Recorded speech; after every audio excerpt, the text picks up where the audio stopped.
Hello, and welcome to the Fighting Moose Podcast. I'm your host and narrator, Jason Hendrickson. This is a podcast where I retell stories, some fictional and some historical, that can be enjoyed by people of all ages. Today, we read a story about a Redwing Blackbird and a Yellow Wing Flicker with the story Redwing and Yellow Wing, written by our friend Thornton W. Burgess, and comes to us from his book, The Burgess Bird Book for Children. The other day, as we were on a break from school, John happened to look out at the bird feeder in our front yard and noticed a cool-looking bird. After looking at the bird, I agreed it was a cool bird, so we went on a search to identify it. At first, I thought it was an oriole, but I was way wrong. Though there is black on the oriole, there's a lot more orange than there was on this bird.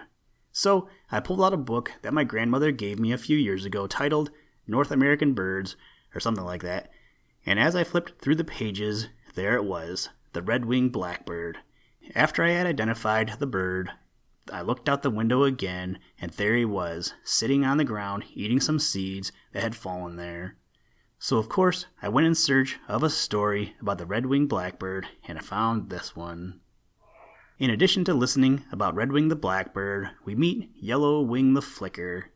When I did a Google search about Yellow Wing, the description Mr. Burgess provided matches up with the northern flicker.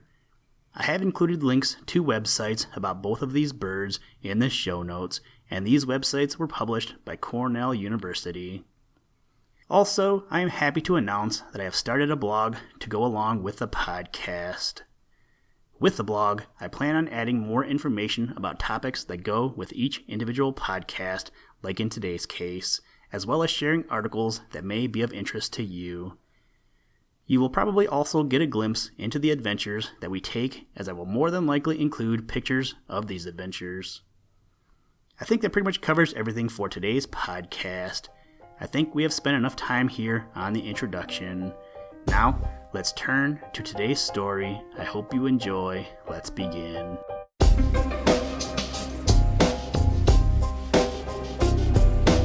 We choose to go to the moon in this decade and do the other thing, not because they are easy, but because they are hard.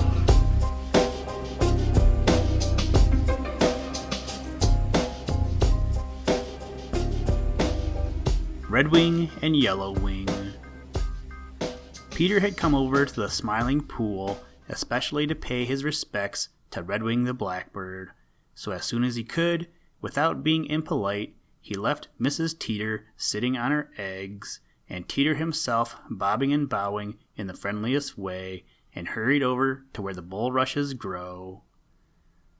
In the very top of the big hickory tree, a little farther along on the bank of the Smiling Pool, sat someone who at that distance appeared to be dressed all in black. He was singing as if there were nothing but joy in all the great world. Kawonkaree, kawonkaree, kawonkaree, he sang. Peter would have known from this song alone that it was Redwing the Blackbird, for there is no other song quite like it. As soon as Peter appeared in sight, Redwing left his high perch and flew down to light among the broken-down bulrushes.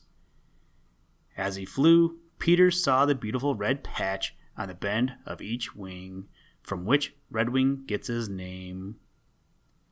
No one could ever mistake him for anybody else, thought Peter, for there isn't anybody else with such beautiful shoulder patches. "What's the news, Peter Rabbit?" cried Redwing, coming over to sit very near Peter. "There isn't much," replied Peter, "excepting that Teeter the Sandpiper has 4 eggs just a little way from here."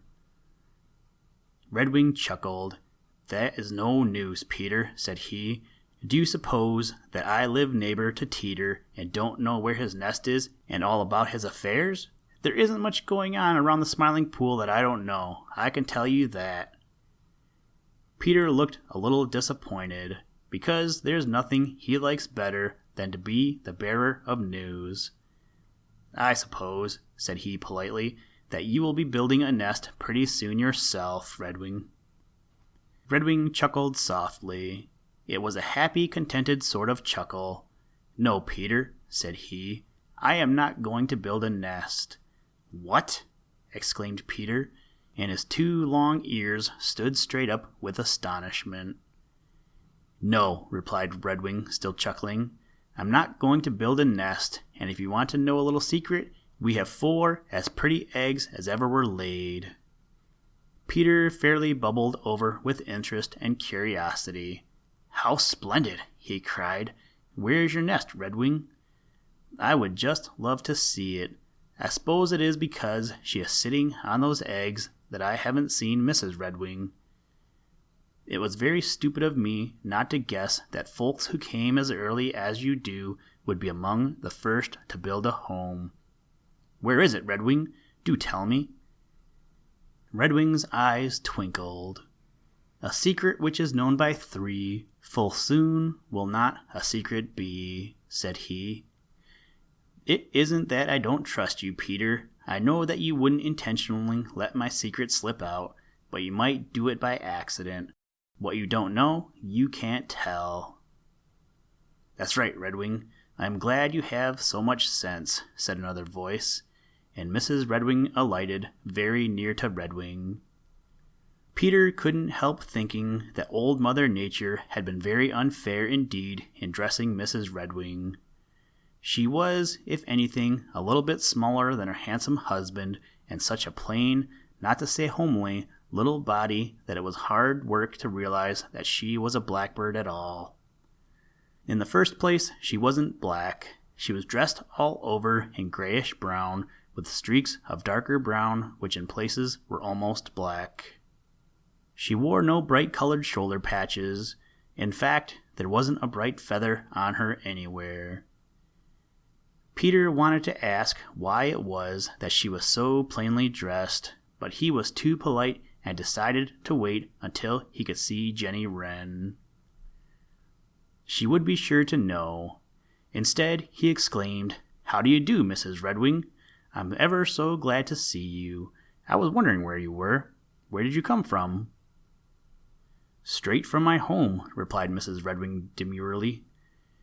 "And if I do say it, it is the best home we've ever had." Redwing chuckled. He was full of chuckles. You see, he had noticed how eagerly Peter was looking everywhere. "This much I will tell you, Peter," said Redwing. "Our nest is somewhere in these bulrushes, and if you can find it, we won't say a word, even if you don't keep the secret." Then Redwing chuckled again, and Mrs. Redwing chuckled with him. You see, they knew that Peter doesn't like water, and that nest was hidden in a certain clump of brown, broken-down rushes with water all around. Suddenly, Redwing flew up in the air with a harsh cry. "Run, Peter, run!" he screamed. "Here comes Reddy Fox!" Peter didn't wait for a second warning. He knew by the sound of Redwing's voice that Redwing wasn't joking. There was just one place of safety, and that was an old hole of Grandfather Chuck's between the roots of the big hickory tree. Peter didn't waste any time getting there, and he was none too soon, for Reddy was so close at his heels that he pulled some white hairs out of Peter's tail as Peter plunged headfirst down that hole. It was a lucky thing for Peter that that hole was too small for Reddy to follow, and the roots prevented Reddy from digging it any bigger. For a long time, Peter sat in Grandfather Chuck's old house, wondering how soon it would be safe for him to come out. For a while he heard Mr. and Mrs. Redwing scolding sharply, and by this he knew that Reddy Fox was still about. By and by they stopped scolding, and a few minutes later he heard Redwing's happy song. "That means," thought Peter, "that Reddy Fox has gone away, but I think I'll sit here a while longer to make sure." Now Peter was sitting right under the big hickory tree. After a while he began to hear faint little sounds, little taps and scratching sounds as of claws. They seemed to come from right over his head, but he knew that there was no one in that hole but himself. He couldn't understand it at all. Finally, Peter decided it would be safe to peek outside. Very carefully, he poked his head out. Just as he did so, a little chip struck him right on the nose. Peter pulled his head back hurriedly and stared at the little chip which lay just in front of the hole. Then 2 or 3 more little chips fell. Peter knew that they must come from up in the big hickory tree, and right away his curiosity was aroused. Redwing was singing so happily that Peter felt sure no danger was near, so he hopped outside and looked up to find out where those little chips had come from. Just a few feet above his head, he saw a round hole in the trunk of the big hickory tree.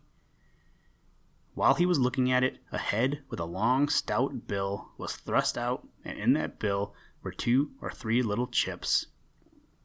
Peter's heart gave a little jump of glad surprise. "Yellow Wing!" he cried. "My goodness, how you startled me!" The chips were dropped, and the head was thrust farther out. The sides and throat were a soft reddish tan, and on each side at the beginning of the bill was a black patch. The top of the head was gray, and just at the back was a little band of bright red. There was no mistaking that head. It belonged to Yellow Wing the Flicker beyond a doubt. "Hello, Peter!" exclaimed Yellow Wing, his eyes twinkling. "What are you doing here?" "Nothing," replied Peter, "but I want to know what you are doing. What are all those chips?" "I'm fixing up this old house of mine," replied Yellow Wing promptly. "It wasn't quite deep enough to suit me, so I'm making it a little deeper. Mrs. Yellow Wing and I haven't been able to find another house to suit us, so we have decided to live here again this year." He came wholly out and flew down on the ground near Peter. When his wings were spread, Peter saw that on the undersides they were a beautiful golden yellow, as were the undersides of his tail feathers. Around his throat was a broad black collar. From this, clear to his tail, were black dots. When his wings were spread, the upper part of his body, just above the tail, was pure white. "My!" exclaimed Peter, "you are a handsome fellow. I never realized before how handsome you are." Yellow Wing looked pleased. Perhaps he felt a little flattered. "I'm glad you think so, Peter," said he. "I am rather proud of my suit myself. I don't know of any member of my family with whom I would change coats." A sudden thought struck Peter. "What family do you belong to?" he asked abruptly. "The Woodpecker family," replied Yellow Wing proudly.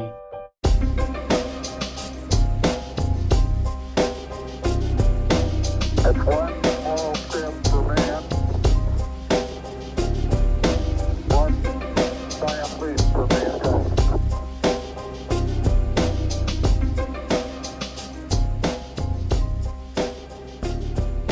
Thank you for listening to this episode of the Fighting Moose podcast.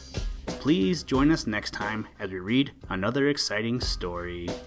Today's music was provided by the artist Grapes, and the audio clips were provided from NASA. For more information, to download and or listen to audio or materials from all our recordings, or to contact us, please visit www.thefightingmoose.com, or you can follow the links in the show notes. If you enjoy the podcast, please leave us a review wherever you get your podcasts and tell a friend. Lastly, don't forget your mission for today and every day is to try and do a random act of kindness every day. Mission complete, Houston. After serving the world for over 30 years, the space shuttle turned its place in history and it's come to a final stop.